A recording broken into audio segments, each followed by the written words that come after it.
Okay, you are listening to Hall Monitor, the award-winning Philadelphia Hall Monitor on WPPM 106.5 in Philadelphia, on Comcast Channel 66, and streaming live at phillycam.org.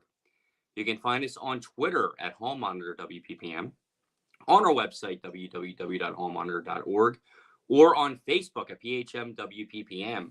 Tonight on the program, we will be joined by Lisa Haver from the Alliance for Philadelphia Public Schools, who will detail for us a recently released report that breaks down charter school, amongst other things, charter school CEO, principal, COO salaries. And you heard that right.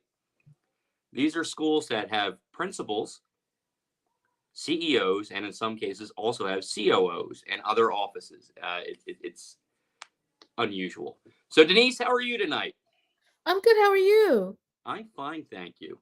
So we're going to talk about that with Lisa in a few minutes. But before we get into that, staying on the topic of schools and charter schools and things of that nature, I've always found this odd. But then there was a report published in the Inquirer yesterday by Kristen Graham and Maddie Hanna.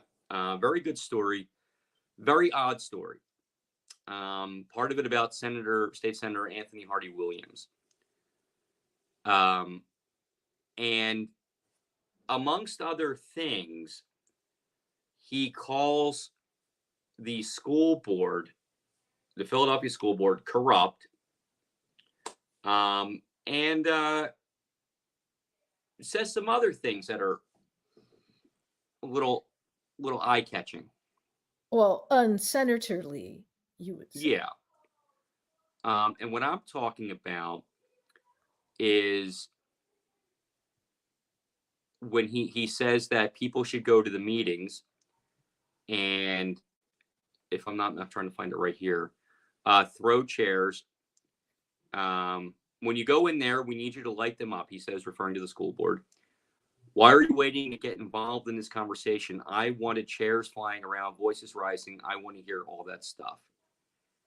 Well, usually school board meetings don't break out into sessions of WWE, SmackDown in the middle of them. I mean, I hope he was just being rhetorical, but what we've learned over the years, I mean, if you look at how politics has played out, particularly over the last 5 or 6 years, you may say something rhetorically that someone ends up doing, which Yeah. means, you'd say something rhetorically, the next thing you know, somebody is throwing a chair at Reginald Streeter. Or somebody's And breaking into the Capitol. right, that's not a good look. But the Mm-hmm. thing is, what you have to understand about Senator Williams and all of the folks who are like hardcore charter supporters is that this is their thing. This is really what they're big on. I call it alleged school reform because when the school district was taken over by the Commonwealth, and then charter schools became a thing, and they became practically invincible because in order for you to get a charter school closed down, you have to doggone near have pictures of someone committing an act of malfeasance that warrants that, because the test scores certainly don't do it. And, you know, it was put together in such a way where the regulation was minimal. And we haven't found out until recently just how minimal, like so minimal that it almost doesn't exist in some cases. And in the case of Anthony Williams, all you have to do is look at the campaign 990s from when he ran for governor, and you will see why he is such a big proponent of charter schools, and why to them why to him they can do no wrong. Were it not for the Commonwealth Foundation, which is run by a gentleman named Jeffrey Yass, whose name always seems to come up every election cycle, in terms of financing people who want to do something that's not necessarily to the benefit of Philadelphians, he financed most, if not all, of Williams's first gubernatorial race. And that was because Williams had basically been his biggest cheerleader in the legislature in terms of charter schools.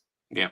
And what people need to understand, and you need to look at who is giving, you need to look at who the alliances are in all of this. The press conference that Senator Williams was speaking at was one sponsored by an organization of Black charter school operators, which makes the argument that the school district is being unnecessarily hard on charter operators of color and shutting their schools down more frequently, giving them more scrutiny.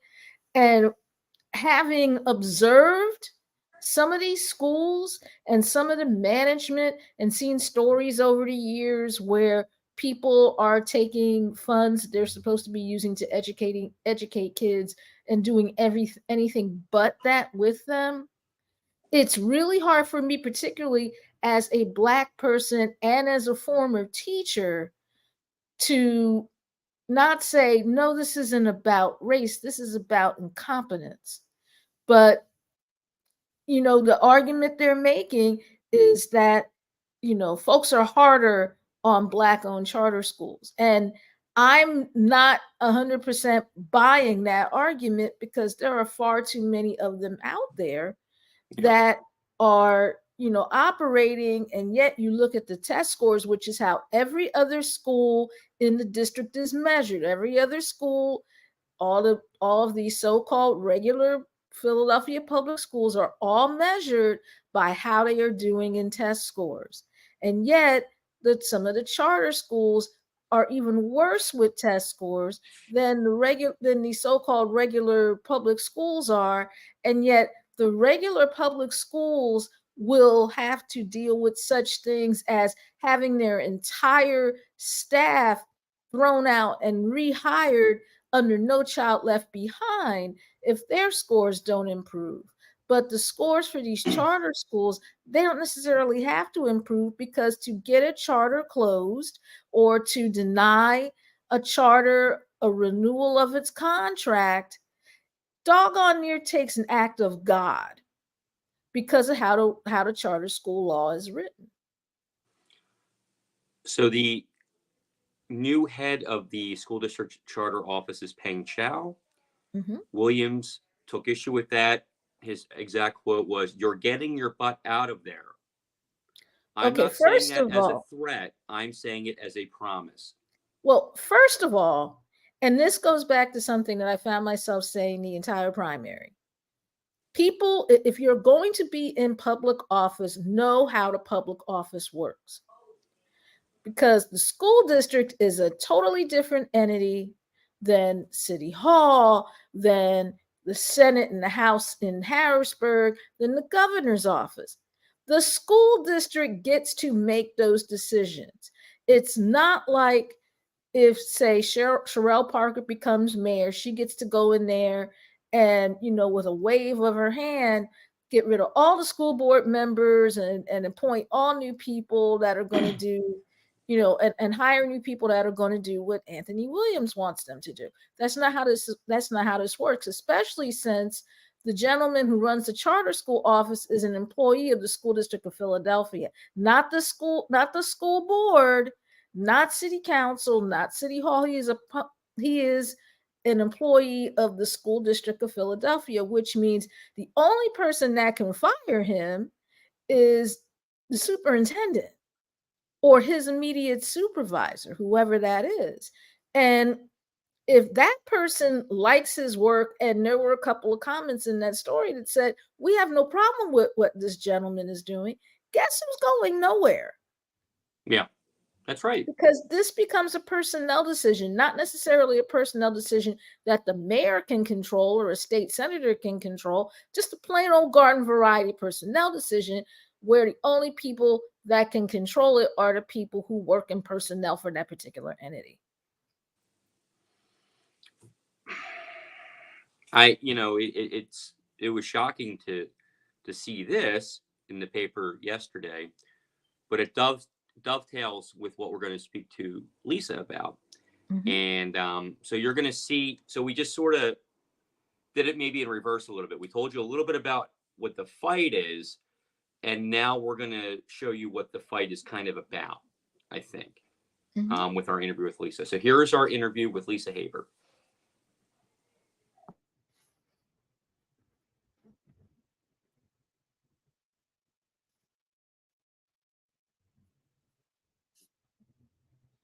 All right, Lisa Haber, thank you so much for joining us. Good morning, Larry. Good morning, Denise. Good to be here. So before we get into the report, can you tell us a little bit about APPS and the work you do? Yeah, the Alliance for Philadelphia Public Schools is a grassroots organization of parents, educators, retired educators, including librarians, counselors, teachers. We came together about 11 years ago to try to really stem the tide of public dollars going into private hands, and by that I mean the privatization of public schools, which was came out of the free market neoliberal philosophy that the government is bad and we shouldn't have what people in that sector call government schools. They don't call them public schools. And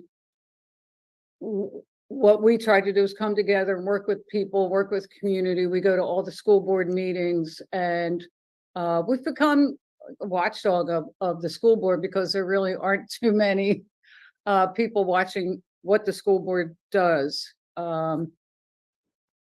We've done a lot of research on local schools and the business of local schools. I hate to even say that phrase, the business of local schools, but it is a fact. So one of the things your organization does is puts out reports. You put out a report just the other day about charter schools and compensation for the people who run them. Can you walk us through that a little bit? And I'm looking at, I made multiple notes about the compensation some of the charter school CEOs receive. It's astounding to me. But tell us a little bit about this report and sort of what this means. It is astounding that there's a thing called a CEO that's in charge of the school, because a school is a place of learning. It's not a place of business. But the fact is that charter schools, in many cases, are places of business more than education. And most of them are actually being run by people who have no degree in education, no experience in education. We started talking about the Corsiniti family. This is three members of APPS, Deborah Grill, who's a retired librarian, Linda Rubin, who's a retired counselor, and I did this report. And it took, it was a lot of work. It was a lot of digging. And the reason is, in order to find out, if you want to find out what your child's teacher makes, you can go to one website and find it. It's, a couple thousand names, but you can find the salaries of everybody from the superintendent on down to, classroom aide, because those people are paid with tax dollars. And anybody being paid with tax dollars, you can go to one website and just go alphabetically. Charter schools, which claim to be public schools, that is not the case. So what we had to do was, by going to different websites like GuideStar and ProPublica, we actually looked at over 90 IRS 990s for the individual charter school, and for string theory, universal mastery for the actual charter management organization itself. Hi. And we had known this for years, and we had talked about why are certain people making so much money. So like Global Leadership Academy, that organization has 2 schools.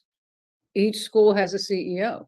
One of the CEOs makes more in salary, and I'm not including compensation here, more in salary than the superintendent. So our superintendent oversees 217 schools. The CEO of Global Leadership Academy oversees 1 school, and the CEO of Global Leadership at Huey runs 1 school. Yet each of them makes about the same amount as the superintendent who oversees 217 schools. There are CEOs, there's CAOs, there's CIOs, there's so in some schools there are an incredible number of administrators. And when we opened our report, we started by looking at the Carciniti family. For the most part, we did not include people's names.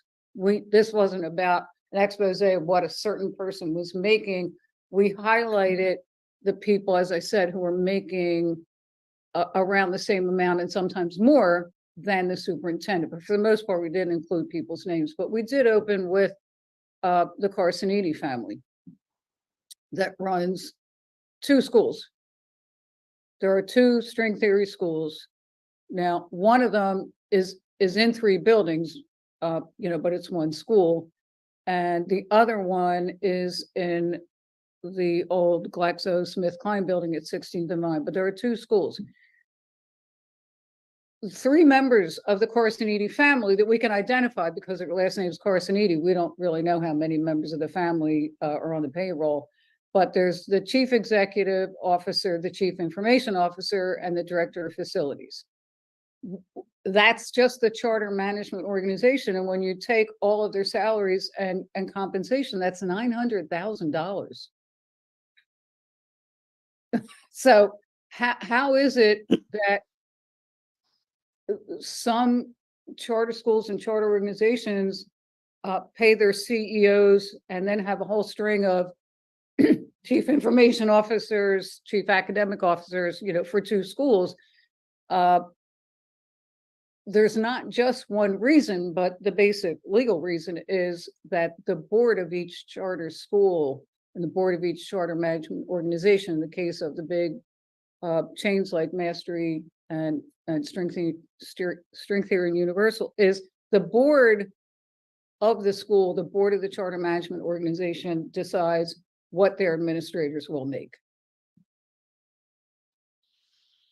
So one of the first schools listed on the report, Aspira, CEO makes $236,000. Chief operating officer makes $405,000. Controller makes $290,000. The senior director of special services, $153,000. Chief of support services, $225,000. Director of DET and CCS, I don't know what that means. We don't either. Yeah. So, I mean, that's what, $1 million right there. Well, what we did, if you look at the 990s, it'll give you the salary and compensation. But when you go down to Schedule J, it'll break it down into what that compensation is. So if somebody's making a salary and then the benefits is, retirement and medical benefits, that's kosher. That's not a problem. But when you look at Chief Operating Officer Darden at Aspira, and we broke it down according to what it said, his salary alone is $352,000. I want to point out that when you look up the federal tax information, you have to go back a couple of years. So these were all, everyone that we looked at is at 2021 990. That could be for it could be for the fiscal year going into 2022, but I just want to stress this is not last year. And so when we're comparing what a CEO makes to what the superintendent, at that time it was William Height, and his outgoing salary was $335,000. So that's what we're comparing it to. Why does the chief operating officer at Aspira make $352,000? I don't know. I don't know who does know, but he does. And you would have to, ask the board of Aspira. But, one of the points we made is, well, income doesn't seem to correlate with performance, because many of the schools that we looked at had failed to meet standards in their last evaluation. And in the case of Aspira, they did so poorly with their Renaissance schools on Olney High School and Stetson Middle School that the district took those schools back. So why are you making $352,000 plus? Don't know. How many schools did they have in their system? Was it 3 for Aspira? No, Aspira has, right now, they have 2 schools that are under the authority of the school district. They also have a cyber charter school, Okay. which is under the authority of the state. But they did have, up until last year, they had 4 schools, because they had the 2 Renaissance schools that they got in about 2011 and never 4 met schools. standards. 4 schools. They did. We don't have only and Stetson there.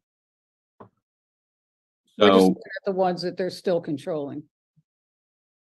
for that number of schools, a CEO, a COO, a controller, special services director, support services director, and then this other nebulous, we Yeah. don't know what it is thing.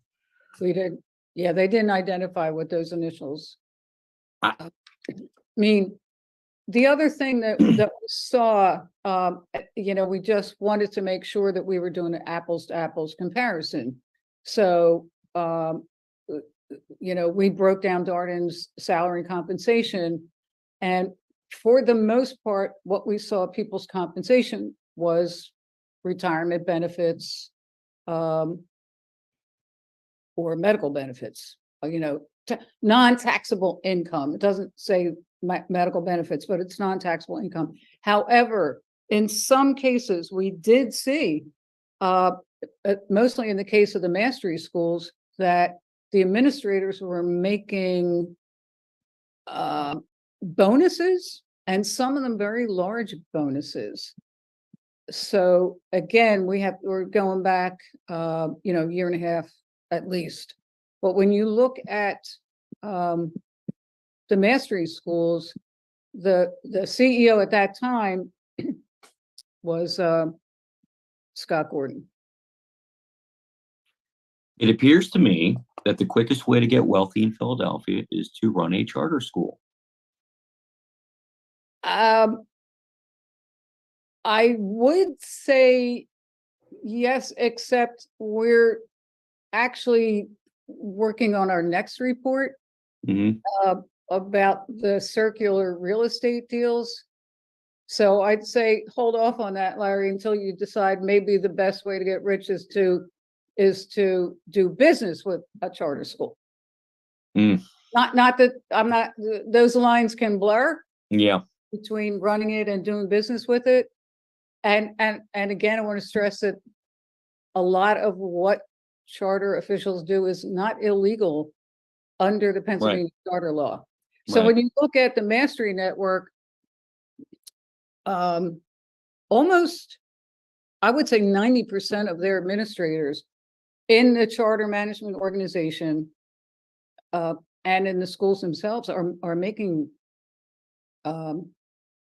serious bonuses. That the chief academic officer at Mastery Network, in addition to the $186,000 salary, has a $14,000 bonus. Some have $5,000 bonuses, some have $9,000 bonuses. And again, one of the principals at Cleveland and Tioga, $141,000 salary and a $15,000 bonus. Why? I don't know. I don't know how that works. why are you getting a bonus? Especially because last time, I would say 4 years ago, there were a number of mastery schools that were coming up for renewal, and many of them, despite mastery's self-promotion, many of those schools had failed to meet academic standards. So why do people get bonuses at a school where the children are not, according to their own data, performing well? I don't know. I don't know who does. And one of the things we need to be clear about is this is public money. It's all public money. With no accountability, really. Very little, there could be more. One of the points that we made here, and we make this point many times, is that this Board of Education does not hold public renewal hearings. So, with the current controversy going on about the school that is supposed to close, there really should be, and we at APS have called on, the board, the School Reform Commission before them, every year, all the time, we say you need to have public renewal hearings. It's really not that much to ask somebody who runs a charter school, who's educating the children in this city, to come before the public once every 5 years. It's a 5-year renewal. Once every 5 years, to sit down and face the public whose money they're being paid with and explain what is going on at their school. But when you don't have that, it's very little. I won't say none. There's some, because you do know some of what's going on, and the district does do evaluations and renewal evaluations and collects data and does visits. But the board also carries on the legacy of the state appointed School Reform Commission by conducting all charter business in private meetings, as if the charters were business clients, which in many ways they are. But if you say we're a public school, call us a public charter, we're public charters, why are you not coming before the public? I mean, the obvious question is, if your school is doing so well, which many charters, claim that they're always doing better than the public schools, which a quick look at the data shows is not true. Why would you not want to come down as much as you want, really, but at least once every 5 years to say, I want to tell you what's going on at our school and how well our children are doing? But when the board will not have public renewal hearings, there's very little accountability to the public. I'd like to bring in Denise Clay Murray here on Philadelphia Hall Monitor. Well, thank you so much for joining us today, Lisa. We really appreciate it. And I've always been fascinated by the fact that you can't find out as much about who makes what at a charter school than you can at a public school, and yet this is all public money. When it comes to the amounts that particularly CEOs get paid at these schools, how much of that has to do with how many schools they're running? And when the board makes these decisions, is there anyone there to kind of push back and say, even among the parents, to push back and say, wait a minute, are we really paying that much? Every charter school is required to have regular meetings. I believe that means monthly meetings, which are public. And they're supposed to be posted, although I've read so many charter evaluations, and one problem with many charter schools is they don't publicize their meetings and they don't follow the Pennsylvania Sunshine Act. But for the most part, they do. So anybody should be able to go to their website and say, oh, there's a meeting. But of course, when there's 83 charter schools, you really can't do that. But parents could go, as long as the meeting time is posted and the schedule's up, people can go. I don't think most people are aware. I mean, this was a lot of research on our part. It took weeks for us to go through all of this and you know, put it together and make sure we had the correct information and double check each other's information is a lot of work. So I think most people really don't realize how much their administrators are making. And I want to just make sure we understand that when you look at an IRS 990, excuse me, at least in this case, the organization, because they're filing as nonprofit organizations, are only required to list those people making over $100,000. So I can go to the school district website and go to each school and see the names of everybody who works at that school, principal, vice principal, teacher, custodian. I can see everybody's name. That's not true for charter schools. So we can only go by the administrators that are being paid over a certain amount of money. That's who's on the 990.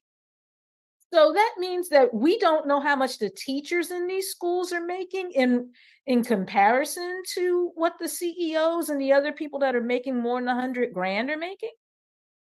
If there is a way, we don't know it. You know, we're retired teachers and counselors and librarians. You know, we're amateurs. We just, you know, have people who advise us on how to do this. There are people who actually do research who might be able to tell you that, but the common person, I don't think, would really know how to find out, other than on federal tax information, how much everybody at a charter school makes. Now, yesterday there was a press conference. Yesterday, meaning Tuesday, there was a press conference that was held among Black charter school operators, in which they're accusing the school district of being, for want of a better way to put it, racist toward their schools, because out of the 13 charters that are not being renewed, most of them are run by Black charter operators. When you were looking at this research and seeing who the CEOs were, was there any overlap between these Black charter school operators that were looking at getting shut down and the high salaries that you found? I don't think there's any correlation between the high salaries and anything, you know, performance or shut down. I mean, I'm not sure when you say the 13 that are being shut down, like in the past couple of years, because right Yes. now, the only school that I'm aware of that is right now, I'm sorry, I take that back. There's 2 schools that I'm aware of that the board is moving to not renew. One is Southwest Leadership Academy, and that process has already begun. And the other one is Franklin Town Charter, which is definitely not a Black-run charter school. And in a very unusual move, the board moved to not renew, to actually revoke Franklin Town's charter because of their history of discrimination against Black and brown children. So I don't know where the charter school operators, the African-American charter school operators are getting their numbers. There's a couple of things I want to point out.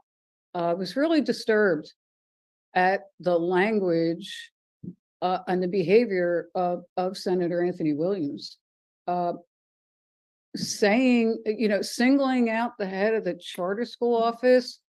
We're going to get you out of there. That's not a threat. That's a promise. You know, really elected officials are not supposed to be threatening public employees. And then for Senator Williams to say, you know, when you get in there to that board meeting, I want people throwing chairs around. You know, I've been going to these meetings for a long time. I've seen people get mad and chant and stand up and march. I've never seen anybody throw a chair.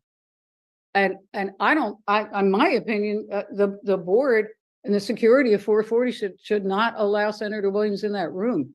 You know, he made comments about Board President Reginald Streeter's blackness, how black he is, whether he's, that is not a reason to be barred from a room, but to say, we're coming for this guy and you should throw some chairs around, that person should not even be allowed in the room. In terms of charter operators feeling that they're being treated unfairly, I'm not even sure where to begin, because as I said, all charter business is conducted in secret. Even the votes, we have filed complaints after complaints against the board, because when they take a vote on a charter renewal or application or anything, they do not reveal what they're voting on until after they vote. When they meet with the charter operator, that is in a private meeting. There are no public meetings with charter operators. About, I want to say 4 or so years ago, we found out when we read a news article in WHYY by Avi Wolfman Arendt, that for almost an entire year, there were meetings going on that the public knew nothing about, where the district, this was actually under the SRC, I believe, the district was meeting with charter operators so that they could work on overhauling the charter performance framework. So, and that is the framework that is being used. So if you think that you're being treated unfairly because of how you're being evaluated under a system that you yourself approved of and helped to create. Now, I'm sorry, go ahead. Well, what I found in these stories about charter operators who say we're being treated unfairly is that I don't hear the word evaluation. I don't see anything pointed out about academic standards not being met, because I'm wondering what about the Black children, the brown children, the children with special needs, the children who are English language learners. I think that's who we're supposed to be protecting here. Now, does the state have any regulation that it can put on these schools in terms of how much CEOs get paid? Does the state weigh in at all? Or because of the way the charter school law is structured, pretty much they can do whatever they want? I do not think that the state has any say in how much a charter pays its administrators.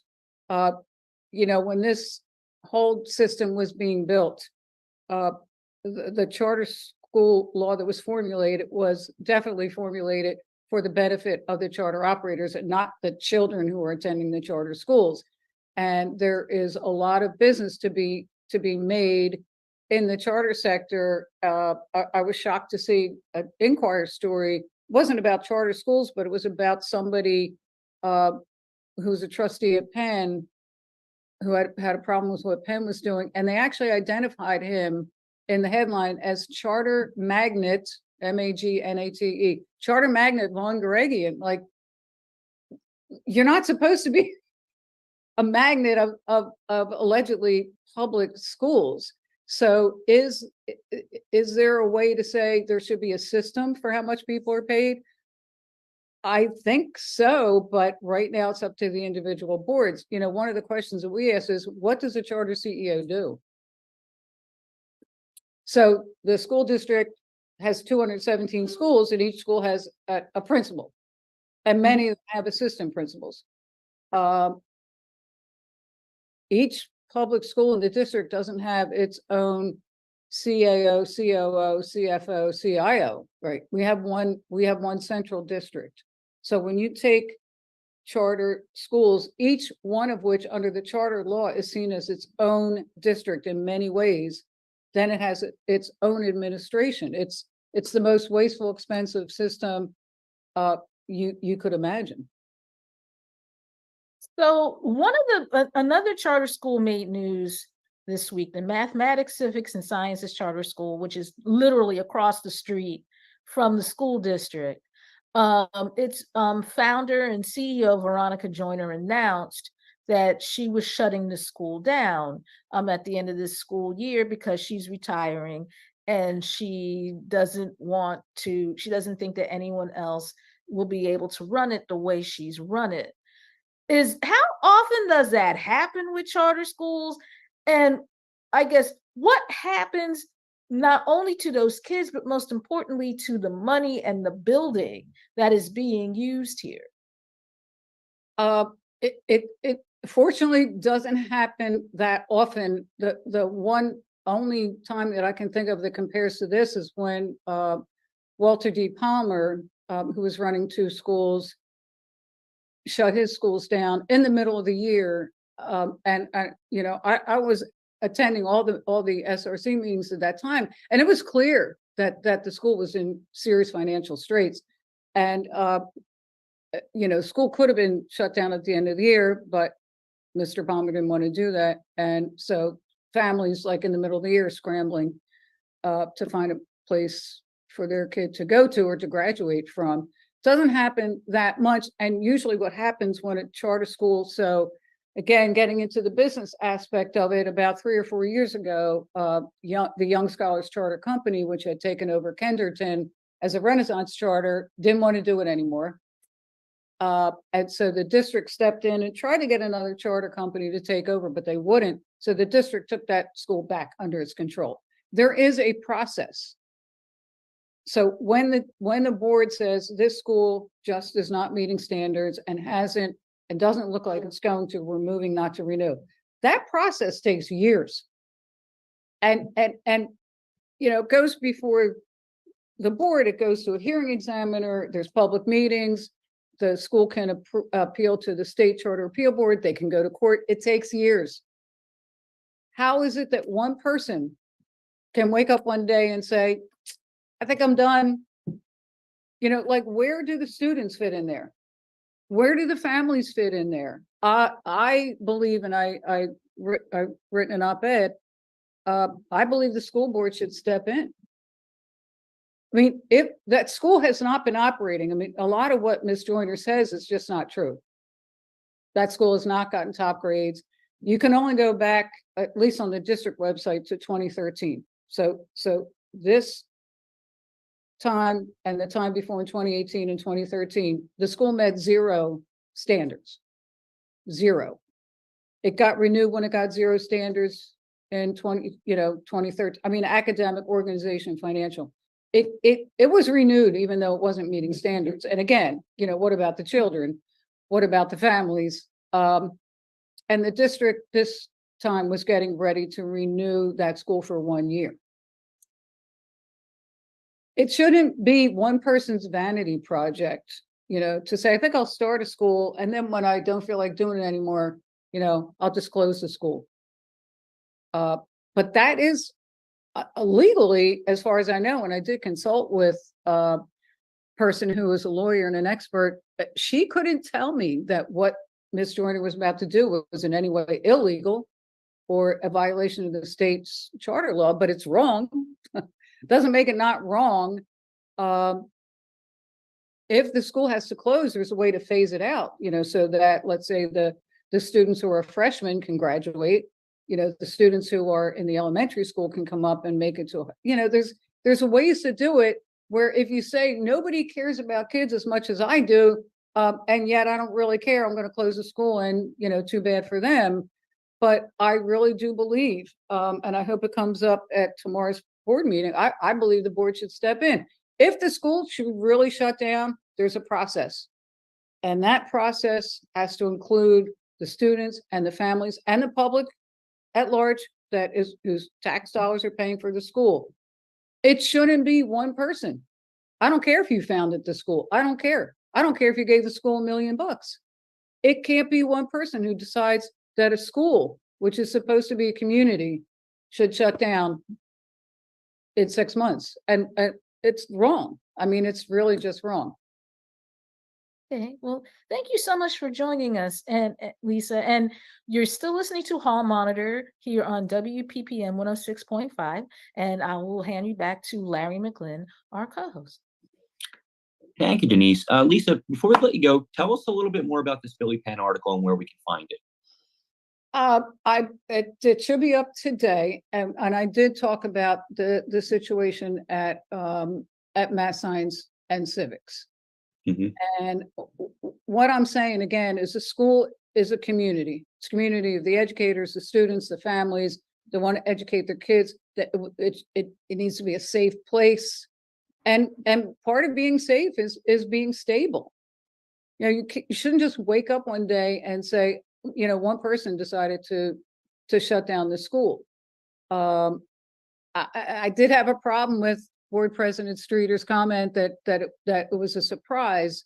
I mean, maybe the school, maybe her decision was a surprise, but you know, the board's had years and years and years of data showing that this school has not been serving its students. It's not been making just basic standards. And when I say not meeting, you only need 45% to get a passing grade in charter world.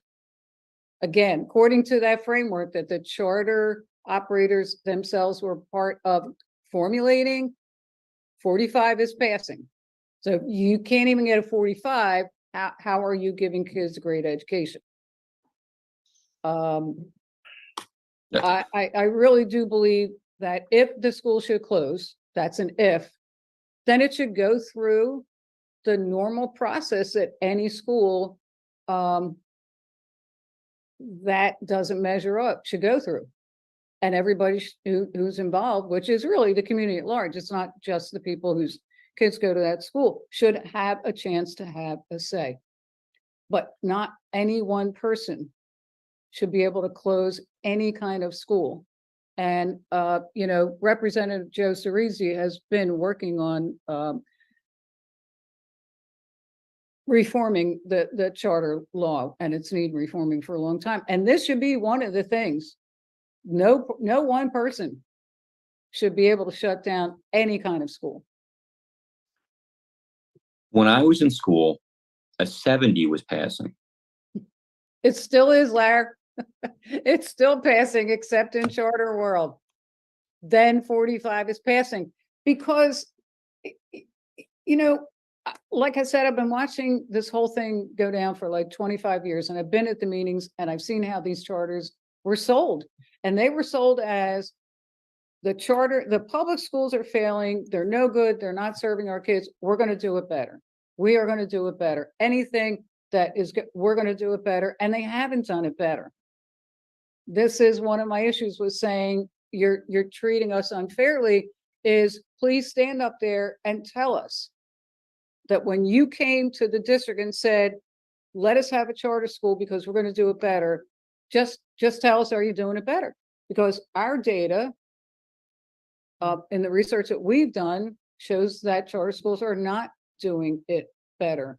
So when you say we should have a school, we're going to be able to educate kids and do a great job, and all the standards show that you're not, the standards you agreed to, should you still be able to operate that school?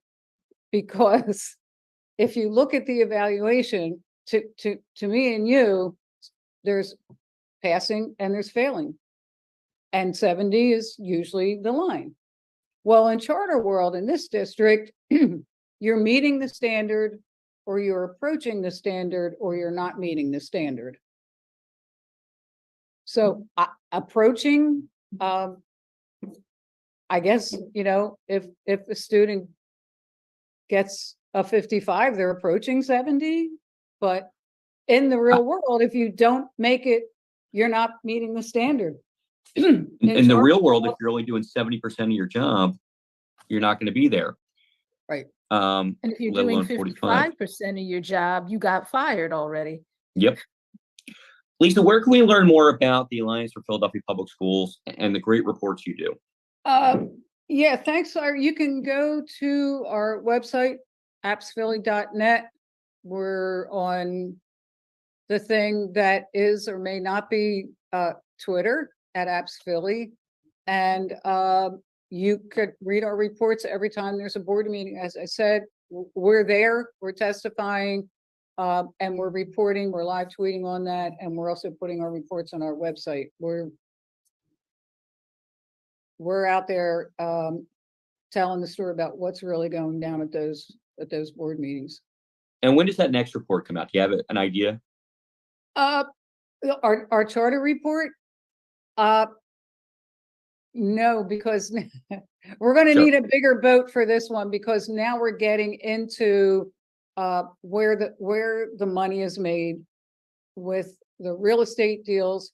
And part of the issue with Mass Science Civic is that the CEO wants to sell that building. That's a big part of this. It is really curious that somebody just wakes up one day and says, I don't want to do this anymore. And too bad for the kids. If she and or her organization owns that building, that means that the school pays rent.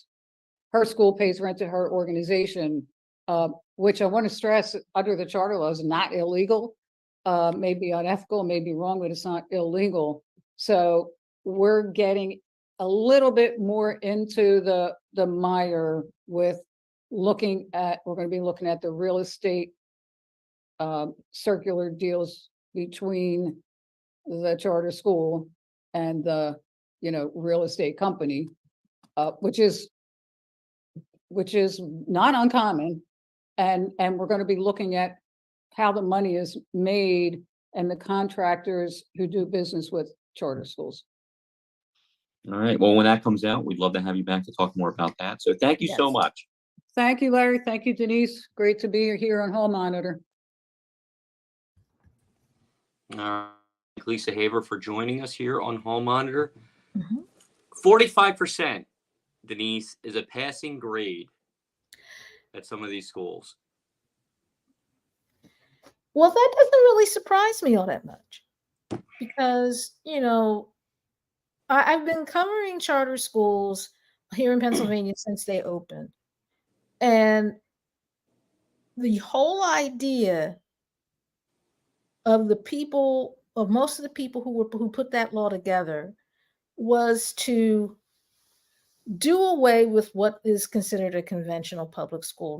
They talked a lot about innovation and how they're going to innovate, and how they'll get to try new things and things that they can then pass on to the rest of the district. And that's not what happened. And I remember when I was covering charter schools in Bensalem Township, which is in Bucks County, just outside of Philly. And I was talking with a charter school CEO who had used as part of her application, the fact that they would get to teach kids from Philadelphia, as a part of this charter school. But the test scores came back and they were very low. And the school district in Bensalem was seriously reconsidering their charter.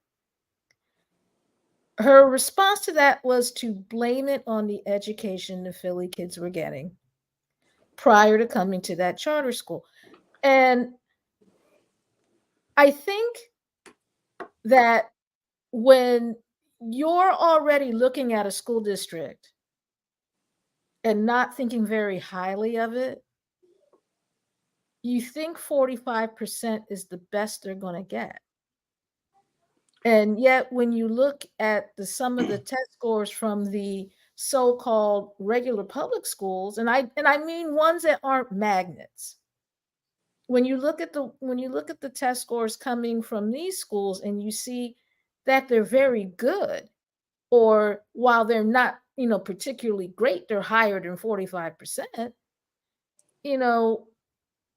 You have to ask yourself, what's the deal here? But as long as there are people in place that the gentleman that Lisa Haver mentioned was trying to reform the charter school law. I wish him luck with that.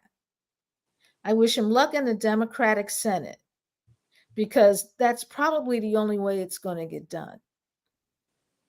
Because if you put it up to the Republicans that created this bill in the first place, there's no way they're going back on it.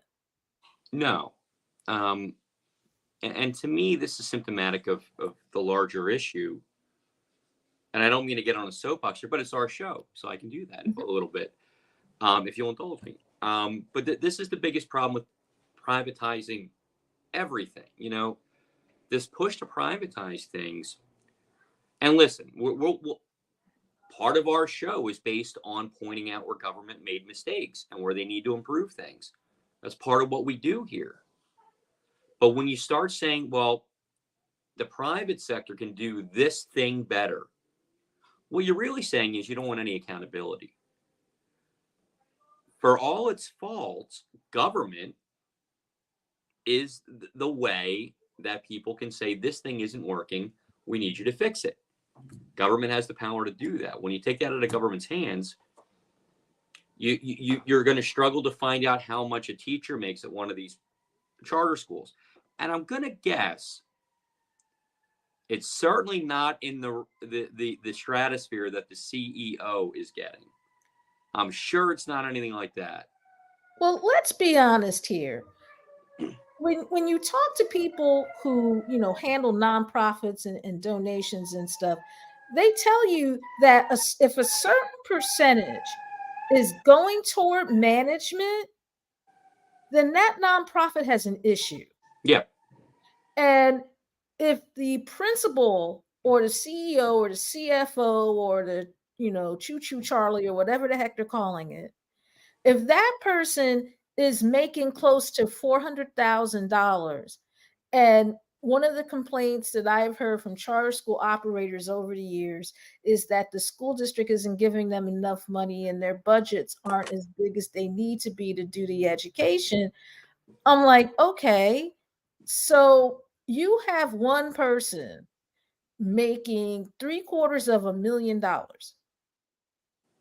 And usually when you say, oh, $350,000, that sounds a lot less. That sounds a lot less crazy than just coming right out and saying $750,000. But that is what $350,000 is close to $500,000. Yeah. And let's face it, if that is where the bulk of your money is going to your CEOs and CFOs, because if you're paying the CEO $350,000, the COO or the CFO is making at least $250,000. And the person below him isn't doing badly either, maybe 100,000, 150,000. But still, that's a lot of money that could be going toward teaching kids. That's money that could be going toward books or field trips or any number of the things that you claim you want to do as part of your push toward innovation. I don't understand the justification for any of that. And this is the problem. There doesn't have to be any. Because what we've essentially said is we're going to take your public money, but you have no oversight over any of this. And that's it. And that's the problem right there. Now, let's say somebody wanted to start their own school, but they weren't taking government money. That's somewhat different. I'd still have concerns about that, but at least there's a little more integrity to something like that.